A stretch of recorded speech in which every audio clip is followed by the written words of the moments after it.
शिवसेना उद्धव गुट के नेता भास्कर जाधव इस वक्त हमारे साथ मौजूद हैं। मुस्कान लिए हुए हैं क्योंकि चाहते हैं कि कर्नाटक में कांग्रेस पार्टी को जो जीत मिली है उस पर अपनी राय प्रकट करना चाहते हैं। कहिए सर।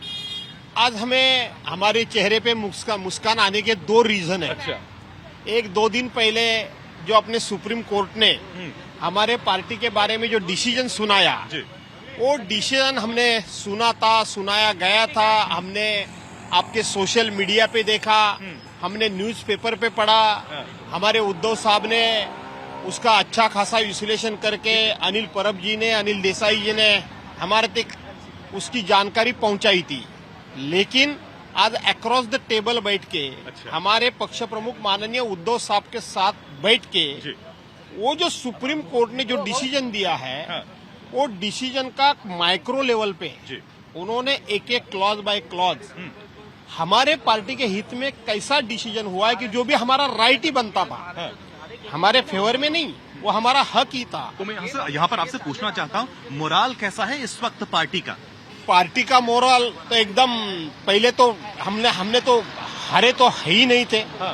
उद्धव साहब, मैंने बार बार कहा है कि उद्धव साहब ठाकरे हैं, बाला साहब ठाकरे जी के वो सुपुत है, वो कभी गुड़गे नहीं टेकेंगे, मतलब झुकेंगे नहीं। आपने सुना होगा सरकार ने क्या कहा, एकनाथ शिंदे जी ने क्या कहा, देवेंद्र फडणवीस ने क्या कहा। देखिए, आपका जो सपना था ना कि उद्धव जी फिर से मुख्यमंत्री बने, सरकार आपकी वापस आ जाए, वो सपना तो आपका पूरा टूट गया। और अगर कहीं उद्धव ठाकरे जी ने इस्तीफा, इमोशनल होकर इस्तीफा नहीं दिया होता तो आज स्थिति उल्टी होती।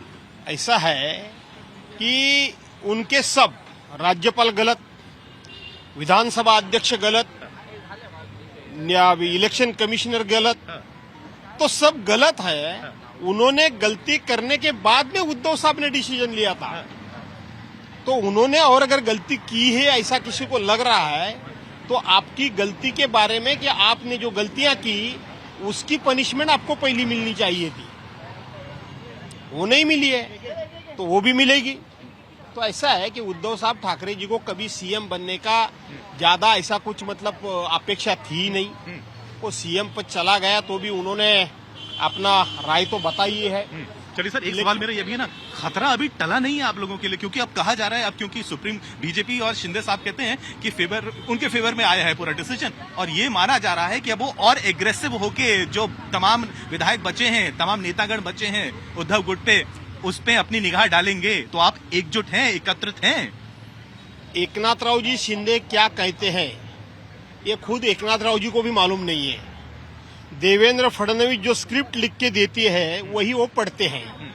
तो एकनाथ राव शिंदे क्या बोलते हैं और देवेंद्र फडणवीस क्या बोलते हैं, इसके ऊपर ना आप विचार करिए ना मैं करूंगा। महत्वपूर्ण इसलिए है क्योंकि असेंबली इलेक्शन है, 2024 के इलेक्शन आ रहे हैं। राइट जी, इसीलिए मैं आपको समझा रहा हूँ कि सुप्रीम कोर्ट का डिसीजन क्या बोल रहा है, इसके ऊपर बोलना चाहिए। तो डर नहीं है कि अब और एग्रेसिव होंगे? बिल्कुल नहीं है, बिल्कुल कल भी नहीं था, आज तो बिल्कुल नहीं है। और आज शनिवार है, हनुमान जी का वार है, दिन है। अब आज हनुमान जी ने भारतीय जनता पार्टी का कमल छलांग लगा के तोड़ दिया है। अभी भारतीय जनता पार्टी का कमल भी मुरझा गया है। तो एक तरफ हमारे पार्टी प्रमुख को हम मिले तो हम उत्साहित है, और दूसरी तरफ भारतीय जनता पार्टी की पूरी तरह हार हो गई है, कांग्रेस की जीत हो गई, मतलब देश के डेमोक्रेसी की जीत हो गई है, देश के कॉन्स्टिट्यूशन की जीत हो गई है, यहाँ की संघ राज्य की यहाँ की जीत हो गई है। तो हमें डबल खुशी है। यानी आपका गुट एकत्रित है? बिल्कुल एकत्रित है, एकत्रित रहेगा। और वही मैंडेट और वही संदेश कर्नाटक की जनता ने पूरे देश को दिया है, हमें भी दिया है। साथ में रहो, साथ में लड़ो, सक्सेस तुम्हारा ही है। बहुत बहुत शुक्रिया sir. Camera person Mahesh Maurya के साथ पंकज उपाध्याय, मुंबई आज तक।